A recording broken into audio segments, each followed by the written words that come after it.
नमस्कार दुनिया हालचाल को स्वागत करुछि मु संजय। आसंतु नजर पकाइबा वर्तमान रो मुख्य खबर।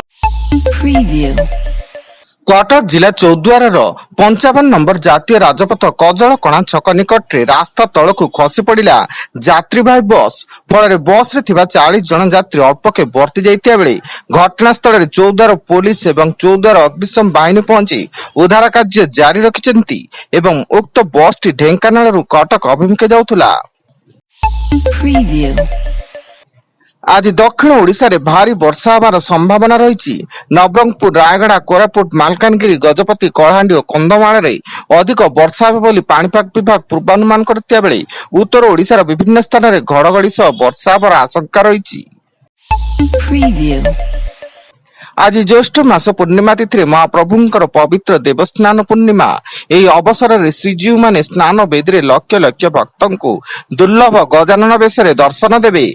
स्नान वेदी महाप्रभु को गजानन वेश सबुठारु आकर्षणीय और मन मुग्धकर फल भक्त माने श्री विग्रह को श्रृंखलित दर्शन करने प्रशासन पक्षर मार्केट छकटारू श्रीमंदिर पर्यंत ब्यारिकेड व्यवस्था करा जायछि।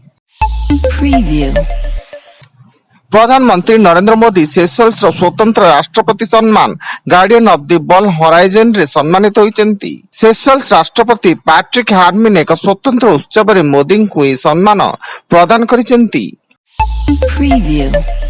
केन्दुझर जिला चंपुआ रेंज रे हाथीपलक उपद्रव्य जारी रही। हाथीपल ज्योतिपुर बीट अंचल रे आतंक खेलाइबा सह पड़ुआ और सुनापसी ग्राम रे पसी दुईटी घर भांगी धान चाउल को खाई नष्ट करिसेंती। फल हाथी को देखि स्थानीय लोके भयभीत अवस्था रे रहिसेंती।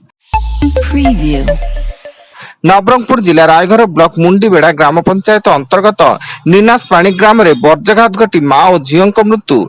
मां दयमंती मुदुली एवं तांको झीओ चंपा मुदुली निज जमी रे कुसुम कोली तोलुथुआ बेले हठात प्रबल वर्षा सह वज्रपात घटिथिला।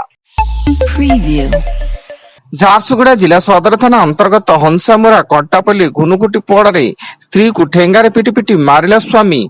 मृत स्त्री सौदामिनी किसान स्वामी राहुल अन्य महिला सह संपर्क को नहीं विरोध करुला एवं स्थानीय पुलिस तदंत जारी। तमिलनाडु गैस लीक ट्राजेडी घटना रे केन्दुझर जिले में आउ जड़े जुआंग युवती चिकित्सित अवस्था मृत्यु। यह मृत्यु संख्या 13 को वृद्धि पाई एवं मृतक हेले अंधारी साहिर जुआंग युवती बुधवारी नायक। मयूरभंज जिला करंजिया मौलडिया थाना मुक्ताझरी साहिर डबल मर्डर मां झीओं बेक काटी हत्या घटना रे बापा चैतन्य टुडू को अटक रखी अधिक पचराउचरा जारी करछि पुलिस। मृतक हेले मां सीतामणि टुडू और झीओ जबामणि टुडू। बालेश्वर जिला भोगराई अंचल पथर घाटा ग्राम में पारिवारिक कलह सासू को पनिकी हाणिला बोहू।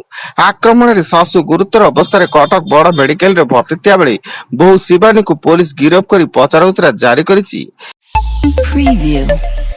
एवं सुंदरगढ़ जिला भस्मा थाना सिंगरमुंडा निकट में भारसामराई रास्ता कड़ पड़िया को खसी एक कार दुर्घटनाग्रस्त होती। कार टी भांगी चुरमार हो जाइतिया बेले घटनास्थल रे जनकर मृत्यु और 2 जन गुरुतर स्थानीय मेडिकल रे भर्ती। वर्तमान पाई एतिकी अधिक न्यूज अपडेट्स पाई विजिट करंतु आम वेबसाइट www.duniyahalchal.in। धन्यवाद।